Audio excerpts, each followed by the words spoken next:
E a gente começa falando justamente sobre isso. A venda do Twitter para o bilionário Elon Musk deve ser concluída até o fim do ano. Destaque chegando com o Bruno Capozzi. O Twitter espera concluir a venda da empresa ainda neste ano, mas precisa da aprovação formal dos acionistas da empresa e dos órgãos regulatórios. O acordo com o bilionário Elon Musk foi confirmado ontem. A aquisição custou 44 bilhões de dólares, ou seja, 215 bilhões de reais. O Twitter passará a ser uma companhia de capital fechado. Segundo o colunista de tecnologia da Band News FM, Warrison Lacerda, o acordo deve fazer a rede social ter melhores resultados financeiros. Nos últimos 10 anos, o Twitter só registrou lucro por 2 anos. Talvez não no próximo ano, talvez isso leve ainda a alguns trimestres, mas ele deve deixar de ser uma empresa com um resultado tão anêmico, digamos assim, financeiramente falando. Elon Musk diz que vai priorizar a liberdade de expressão no Twitter para que a rede funcione como uma praça da cidade digital, onde assuntos vitais são discutidos. Para o Warrison Lacerda, é preciso tempo para saber se essa mentalidade vai dar certo na plataforma. O problema disso é que no mundo digital, assim como no mundo real, muitas vezes aquele que fala mais alto não representa a maioria, ele só chama mais atenção. Na avaliação do especialista em tecnologia, Eduardo Endo, as mudanças previstas para o Twitter podem ter efeitos colaterais. Segundo ele, a rede pode ficar mais suscetível à disseminação de informações falsas e discursos de ódio. O Elon Musk gosta de polêmicas, né? Então a tendência é que ele coloque uma política muito mais aberta às discussões, que seja muito mais livre.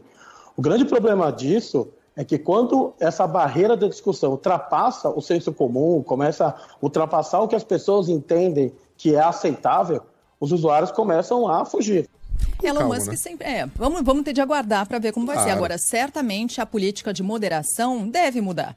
Né? A política de moderação não deve continuar sendo a mesma. Ou você consegue imaginar que a conta, por exemplo, de Donald Trump, ex-presidente dos Estados Unidos, seria suspensa num Twitter de Elon Musk, que prega a liberdade plena de expressão, liberdade total de expressão das pessoas. Mas mesmo o Elon Musk, quem está falando aqui também é um defensor xiita da liberdade de expressão, sabe que a liberdade de expressão tem limites. Né? Se não for o limite do cometimento de crimes, haverá o limite imposto pelo próprio mercado, porque o Twitter precisa ser uma rede lucrativa. Por mais que o Musk seja quase um trilionário em reais, ele já é trilionário, se eu não me engano,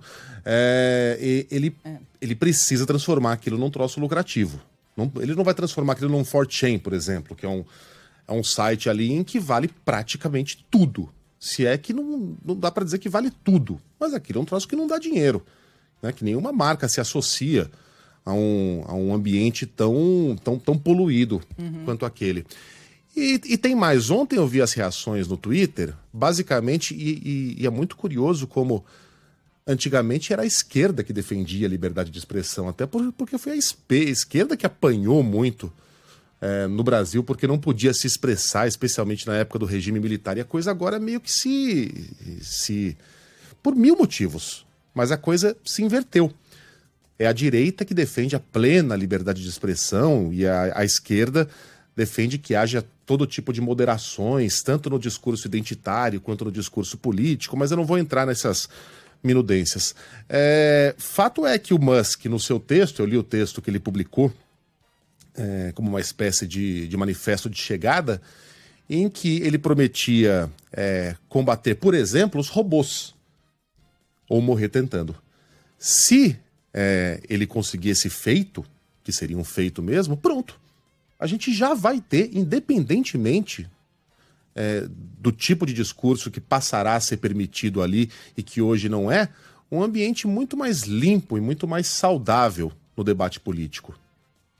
Se os robôs forem eliminados. E será uma derrota daquelas para aqueles que usam as redes para disseminar discurso de ódio, mentiras, visando eleição ou coisa parecida. Então aguardemos. A gente não sabe exatamente como é que vai ser a gestão. Não é gestão, né? Porque agora é dele. O Twitter de Elon Musk. Eu acho que estava um clima de velório exagerado entre aqueles que pendem um pouquinho mais para a esquerda e um clima de comemoração também exagerado entre a turma do Vale Tudo. É isso. A gente vai ter que aguardar para ver o que vai acontecer. Nesse fim de semana eu estava conversando com um amigo que estudou em Westminster, né? Ele está no Brasil temporariamente e ele estudou justamente redes, né? No Reino Unido. E a gente estava conversando justamente sobre qual é o peso agora dessas redes. E você falando sobre o Washington Post, Megali, até cai. Qual a diferença maior, né, entre um meio de comunicação convencional e uma rede social? Meio de comunicação, você tem a informação, você traz a informação para a pessoa lê e ela tira as próprias conclusões. Quando você tem algoritmos trabalhando junto com a informação, o processamento dessa informação é muito diferente. Esses algoritmos, eles acabam forçando com que as informações sejam assimiladas de determinada forma, de outra forma, praticamente pensando no lugar de algumas pessoas. Direcionada. É uma Bem comunicação direcionada a determinado público, né? Então você consegue baseado no controlar. Consumo desse público, inclusive. Exatamente. Por que será que é tão valioso? Por que alguém paga 44 bilhões de dólares para ter uma rede social? Porque muitas vezes ela chega a pensar pelas pessoas, pelos usuários.